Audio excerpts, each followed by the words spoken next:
Mitos atau fakta, mata pelajaran ini adalah mata pelajaran yang kebanyakan dari kita hindari saat sekolah dulu. Ya, jawabannya adalah Matematika. kalau jawabannya fakta, tenang aja karena emang nyatanya banyak banget rumus yang harus kita hafalin di pelajaran ini. Tapi coba deh kamu bayangin gimana kalau pelajaran yang bikin kita pusing ini gak pernah ada.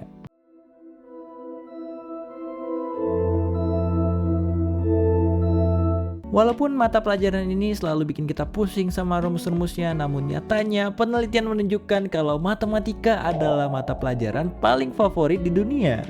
Karena matematika jadi mata pelajaran paling favorit di dunia, maka dari situ timbul pertanyaan, kenapa matematika bisa sepenting itu? Sampai-sampai guru matematika kita tetap nekat masuk kelas walaupun lagi hujan badai. Matematika itu ibaratnya kayak oksigen dalam ilmu pengetahuan. Kita nggak selalu nyadari keberadaannya, tapi perannya itu penting banget. Mulai kita bangun tidur sampai kita tidur lagi, matematika itu selalu berguna dalam hidup kita. Mulai dari lihat jam dinding, angka-angka di layar handphone, teknologi GPS, semua itu ada karena matematika. Sebelum itu kita harus cari tahu dulu gimana sejarah dari matematika ini. Matematika sebenarnya udah ada sejak zaman prasejarah, dibuktikan dengan adanya artefak-artefak kuno, salah satunya tulang Lebombo yang ditemukan di pegunungan Lebombo, Swaziland. Dan tulang artefak ini diperkirakan berasal dari tahun 35.000 sebelum Masehi. Dari situ kita tahu kalau nenek moyang kita udah menggunakan benda-benda kayak tulang dan kerikil untuk menghitung barang-barang mereka. Dan awal mula pekajian matematika yang sistematis mulai dipakai pada zaman Yunani kuno, yaitu antara tahun 600 sampai dengan 300 sebelum Masehi. Kata matematika sendiri juga berasal dari bahasa Yunani, mathema, yang berarti ilmu atau pengetahuan. Lalu, siapa tokoh yang benar-benar mempopulerkan matematika? Dari banyak tokoh yang sering kita dengar kayak Archimedes, Pythagoras, dan lain sebagainya, yang mendapatkan julukan sebagai bapak matematikawan dunia ialah Muhammad bin Musa al-Khawarizmi, atau yang biasa kita kenal dengan Al-Khawarizmi. Beliau adalah seorang ilmuwan muslim yang menemukan angka 0, dan angka 0 ini menjadi dasar dari sistem bilangan modern yang kita kenal sampai saat ini. Bayangin aja kalau nggak ada angka 0, mungkin kalkulator kita nggak akan bisa berfungsi. Matematika terus berkembang dari masa ke masa. Misalnya dari zaman Yunani kuno, Pythagoras menemukan teorema yang membantu kita memahami hubungan antara sisi segitiga yang dikenal dengan hukum Pythagoras. Di era modern, matematika sendiri digunakan untuk menciptakan algoritma yang bisa membuat internet, media sosial, dan teknologi seperti yang kita gunakan sekarang ini. Kalau ilmu ini bisa sepenting itu, lalu kenapa masih ada orang yang menganggap matematika sulit? Jawabannya adalah karena matematika ini seringkali berasal dari cara pengajarannya yang kurang menarik. Selain itu juga ada mitos bahwa hanya orang pinter yang bisa menguasai matematika. Tapi sebenarnya matematika itu kayak main puzzle. Kalau kita ketemu cara yang tepat untuk pecahinnya, semua jadi terasa lebih mudah.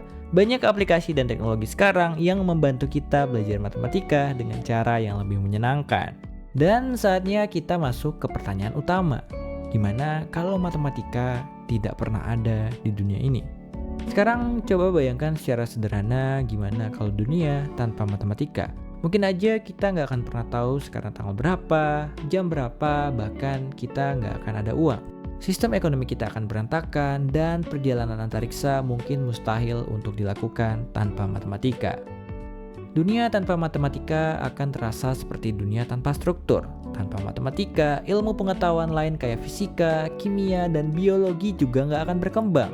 Intinya kita akan kembali ke zaman prasejarah, di mana semuanya dilakukan secara manual dan tanpa perhitungan yang jelas. Kalau bicara soal matematika, kayaknya nggak lengkap kalau nggak bahas hubungannya dengan alam semesta.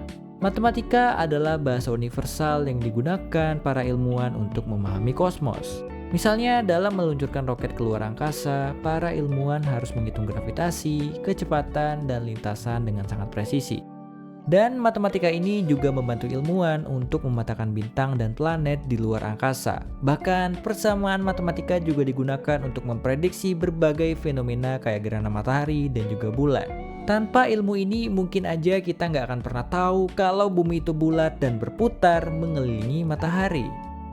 Masih banyak hal buruk lainnya yang akan terjadi kalau matematika nggak pernah ada. Contohnya kayak bangun rumah, kalau kita nggak pakai konsep geometri, mungkin rumah kita bisa runtuh kapan aja. Mungkin kita nggak terlalu penting atau terlalu sadar, tapi satu hal yang perlu kita ingat adalah matematika merupakan bagian penting dari hidup kita. Mulai dari menghitung uang belanja, memahami statistik, sampai menjelajahi alam semesta, semuanya membutuhkan matematika. Jadi, meskipun kita sering ngeluh tentang pusingnya rumus-rumus yang ada di matematika ini, pada akhirnya kita tetap membutuhkan ilmu ini untuk menjalani hidup yang lebih baik. Dari hal-hal buruk yang udah kita bahas tadi, mungkin kita sekarang udah bisa lebih menghargai matematika. Meskipun itu berarti harus mengingat kembali rumus-rumus yang dulu bikin pusing di sekolah. Jadi kalau menurut kamu sendiri, matematika itu adalah hal yang menyenangkan atau menakutkan? Matematika, ilmu yang menyenangkan. Jangan takut belajar matematika. Sampai jumpa lagi di video cari tahu selanjutnya. Tempatnya kita belajar ilmu dengan santai. Bye-bye.